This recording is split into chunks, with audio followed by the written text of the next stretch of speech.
What's up, everybody? Chris Bello here, coming at you from mid-hike, just sitting and taking in the view and some fresh air.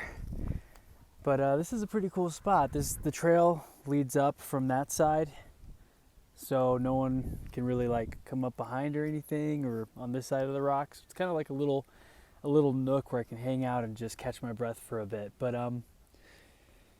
just thinking about how I sent an email out to my list about this earlier. If you're not on it and you want to be on it, either DM me or maybe comment below, and I'm happy to add you. But the cool thing is that oftentimes when you do the stuff that doesn't scale, the stuff that takes some time, such as writing handwritten letters or placing orders and checking in with all your clients to make sure they don't have food allergies and they're going to be home next week during a certain delivery window, which I'll be sending out some goodies on next Tuesday.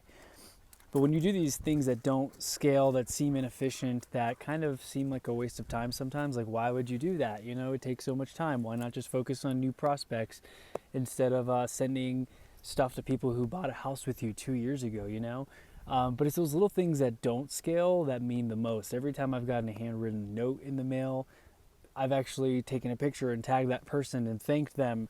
I mean, I still tend to throw all this stuff out because I'm not very materialistic. I don't want to have papers and stuff everywhere, but still it's the thought that counts, right? So it means a lot. Sorry, I'm petting my end. I just put chapstick on, so hair is sticking to my face. Bad combo. But these things that don't scale really stand out. I can think of a handful of people who either I interviewed on my podcast or that I connected with that sent me a handwritten letter, or they sent me like a goodie box or something with even a couple of branded things like, a koozie or one of those like coasters for my mugs or my water bottles.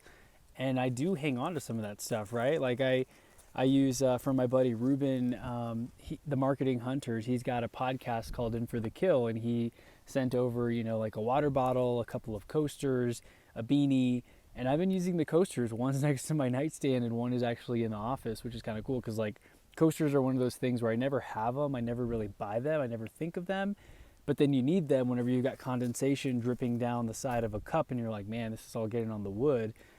Boom, you got this coaster that you can use, right? And so you remember when people do these things that don't necessarily scale, that don't seem efficient. So that's my message for today. Is I spent some time doing this yesterday. As inefficient as it seems, I took the time to reach out to all my previous clients, confirm that they're going to be home, make sure they don't have food allergies, and I'm going to be sending out those goodies next week. I'm working on getting better at doing these things that are not efficient, the things that don't scale, because people realize that this does take a little more time and effort. It means a lot more than just sending out an email blast to my list like I did this morning. Like, that's cool.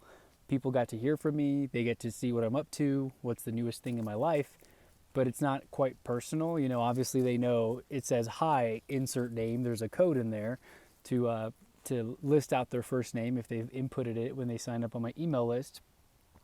So people know that that's cool, you're staying in touch, but it's automated, right? Very few people think that an email blast to a list is a personalized email. And it is funny when people occasionally are like, thank you so much for the kind email. And I'm like, you're welcome. Over 1,000 people got it. You're special to me. I'm glad we're connected, but I did not just send you this individual email. This actually went out to a list versus a handwritten letter. It takes 2 minutes to do, after a real estate closing or after someone buys a big package from you or a big service from you. It doesn't take very long at all. And ideally, if you can do this, great. If you can have someone on your team do it, that works too. But I think it has to be genuine and authentic. I have seen stuff where people send out a letter or a thank you card and it has like just the signature at the bottom, even a happy birthday card. It's nice. It's a nice thought to get a card in the mail, but if it just has your signature on it, it kind of is like, what's the point? It wasn't that thoughtful. You didn't really write a paragraph or two out. I don't know. That's just how I see it. If you're going to take the time to send someone mail, to stick a stamp on an envelope and send it off to USPS, you should at least write a couple of sentences that are meaningful and that are personalized to the person getting the thing. So that's just my thoughts for today. I know I hadn't done a video in a while, and I have this cool view, so why not milk it? Might as well milk the view for the video instead of just recording this from my office like I record most of my stuff. But yeah, look how nice and quiet it is. super peaceful.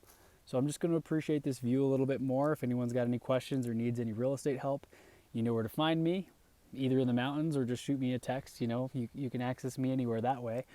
But look forward to connecting, helping out, staying in touch, doing a Zoom call, maybe some podcast interviews here and there. Excited for 2022. 2021 it's gone by faster than expected. Got a lot of, ups and downs, highs and lows. I'm sure everyone does, but mostly highs, honestly. I can't really name off too many lows. Growing, scaling, focusing on what do I want long-term, big picture for my life, because you can make anything happen, right? You can manifest your reality. And one more thing that I wanted to leave you with that was really profound for me was the question should not be how do I get what I want, but rather what do I want? You can figure out how to make anything that you want to happen, but what is it that you truly want? That blew my mind, because I'm like, man, what do I really want? Like 10 years from now, 20 years from now, what is it that I want to be doing every day? Is it what I'm doing now? Is it something else? So being very, very intentional, I really recommend you do it. Take time to be introspective. Just take time to think, to be silent. But with that said, I'm going to take off and start to head back down on this hike, maybe get a little more hiking before we get home. But have a great day, everybody. Talk to you soon.